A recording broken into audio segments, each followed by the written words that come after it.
Hi everyone. In case you don't know me, my name is Will Pearson. I teach composition here at DePauw. And whether you are online or in person tonight, I want to thank you so much for coming to our concert. We are very lucky to be joined by 4 members of the Fifth House Ensemble tonight: Hareen, Sixto, Grace, and Elisandro. And they are going to play compositions written this semester by students in the composition class here at the School of Music.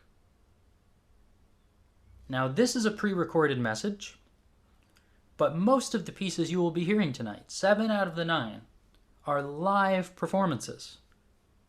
They are being performed remotely and being streamed over digital platforms, but these are live performances.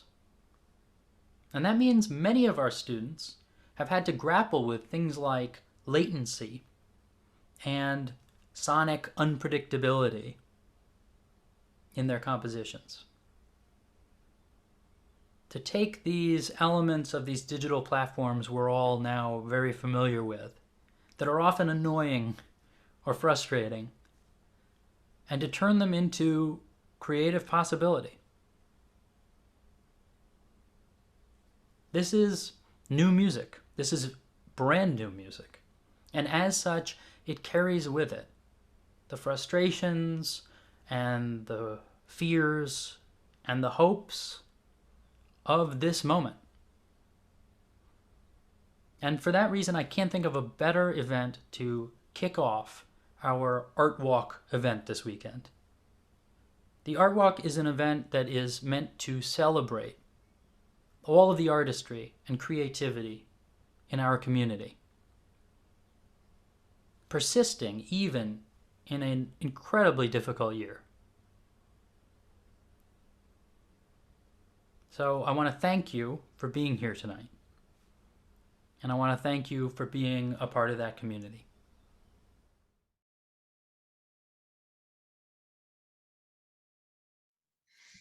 My name is Abby Brodnick, and the name of this piece is Emotions in Solitude.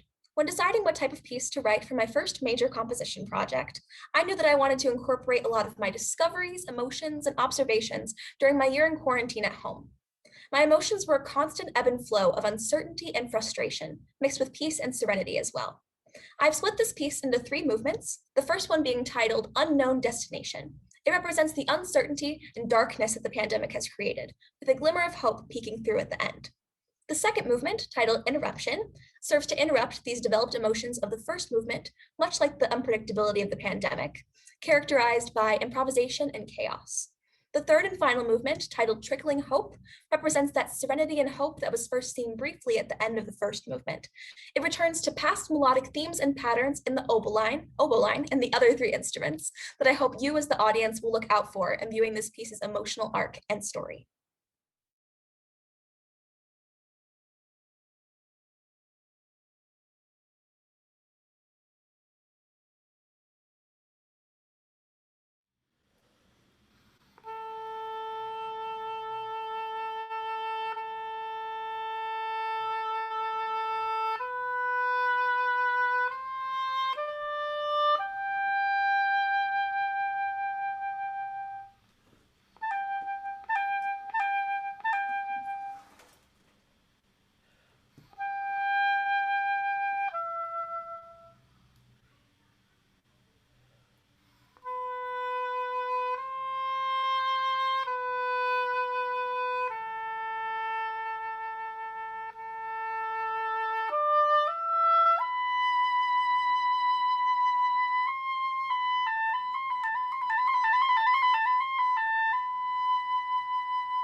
My name is Sam Heichelbeck, and my piece tonight is called Chant for Zoom.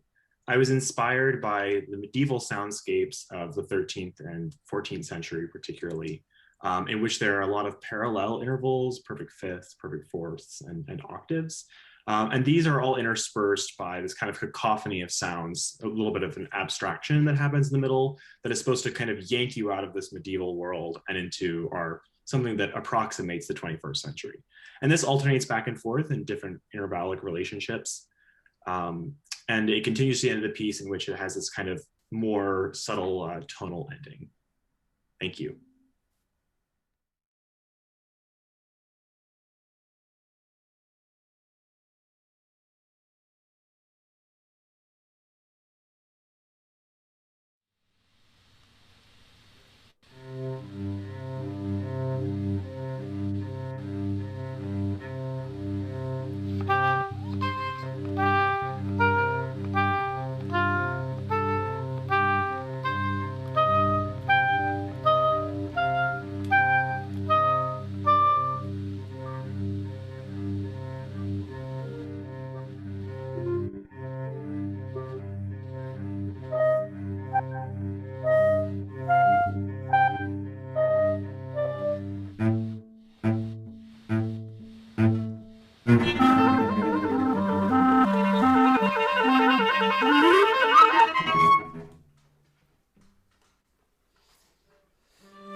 Hello, everyone. My name is Vincent Luciano, and the piece that I composed is called Together.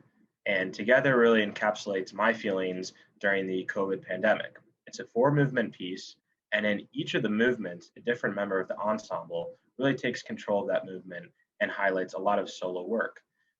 And in each movement, there's a different emotion that I'm trying to convey. So in the first movement, I was actually studying abroad in Scotland at the time before the pandemic really started, and I was sort of in this blissful happiness, study abroad experience, and ignorant for what was to come. So it's rather happy. The second movement is when the pandemic strikes, and it's very tense, and there was a lot of fear, and I was being flown from Scotland back to the States, and I was nervous about what the pandemic had for the whole entire world. The third movement is sorrow and suffering, and we've all been through that in some regard during this pandemic. And the fourth movement really encapsulates hope. And I hope that things will get better as the vaccines are rolling out. I have hope in my heart. And this movement and this whole entire work is meant to be more serious, but it ends with a hopeful note. And essentially is me saying that we've all come together, and I hope things get better. And yep, that's the piece. It's called Together. And here we go.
Hello, my name is Caleb Wiggins. My piece is titled Apart Together.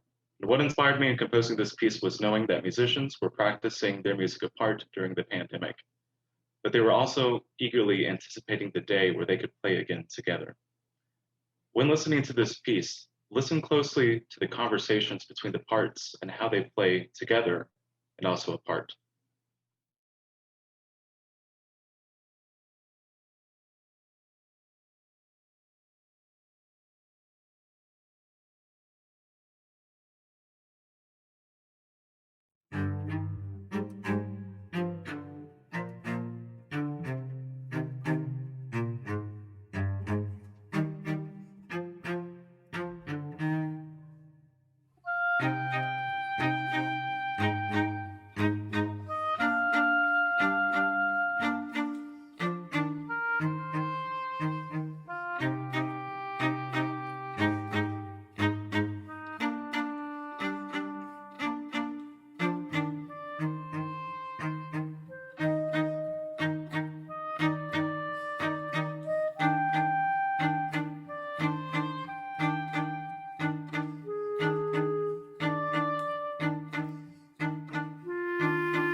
Hi, my name is Sheridan Ross, and my piece is called Duet for B-flat, Clarinet, and Viola. It was written with Zoom in mind. Each player is playing with a stopwatch to keep the performers together without the need to rely on any auditory feedback, since Zoom has a kind of lag to it, and that can cause a lot of difficulties in the performance setting. It has two distinct halves. Each part will be recorded separately during the performance. The different parts are designed to be layered in different ways in the future in order to create multiple variations of the same piece. I think this is one of the many ways you can take advantage of performing in the digital space and creating the most out of what we have. The two halves are very different, but listen for similarities between them and try to identify moments you think might be really important. The piece is very short, and I think there's a lot of room for personal interpretation. You can try to imagine how it all works together, and I think this will be a really fun listen.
Hi, my name is Thomas Kurt. I'm currently a junior. My piece is called Wrestling the Stairs. The name is derivative of the inspiration for the piece, John Coltrane's Giant Steps, and you can listen out for the first 5 or so notes of that melody, modulating in the beginning and throughout the entire work. Thank you.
Hi, this is Ellen Ortel. My music is called The Quartet, and there's nothing so profound about it. It's just simply a collaboration of four characters. And I was inspired from observing the dynamic of a friend group and how they respond against and support each other. So I invite you to listen to it and to see if you can make sense to it or relate to me. Thank you so much.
Hello, my name is Elena Collins. I'm a junior clarinet performance major, and my piece is titled Colliding with Kandinsky.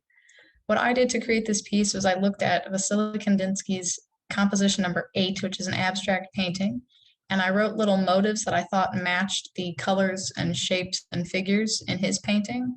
I took these little motives and then I put them for the instruments viola, clarinet, and cello, and I kind of mashed them all together into this piece that has like various sections that contain these motives. And while you're listening to the piece, I would listen out for the collision section. It's a very distinct section that only appears once, and it sounds wildly different than all of the other sections. And I think that is a very important part where I kind of mash all of the motives together.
Hello, my name is Madeline Claus, and my composition is titled A Lie. Repetitive and reflective, A Lie treats all four instruments as soloists as they journey through fragmented sections. As you listen, I invite you to pay particular attention to a certain note that you'll hear gets repeated over and over again. It is on this single note that the entire piece is constructed. Just as music can be built off of a single note, a little lie can grow over time, changing shape and disguising itself as it is passed from person to person and repeated. So I invite you to reflect as you listen, to reflect on the power and danger a simple lie can hold, and on the things that you accept as the truth simply because you are told them over and over again.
Thank you so much for attending this evening's performance that is part of the Arts Walk at DePauw University. My name is Hareen Kutsia-Koshak, and I am the founding cellist of Fifth House Ensemble. We have been so delighted to be a part of the DePauw University community this year, during which time we presented virtual workshops on entrepreneurial skills and work within incarcerated spaces, workshops on social justice, and a very wide range of other topics that span the work that Fifth House Ensemble does in Chicago, as well as now in this space that we all inhabit during this unique time. I would love to thank Professor Stephen Linville, as well as Will Pearson, for the opportunity to work with these wonderful students on this culminating composition project. It has been really amazing to explore the virtual space with each one of them and going through a process of concepting, revision, and performance of these pieces, many of which explore the Zoom space and the features of it in latency as opposed to treating them as bugs to work around. We would love to bring the performers and composers up for one more curtain call, and we so appreciate your time and your engagement this evening. Thank you so very much, and we hope to see you all again soon.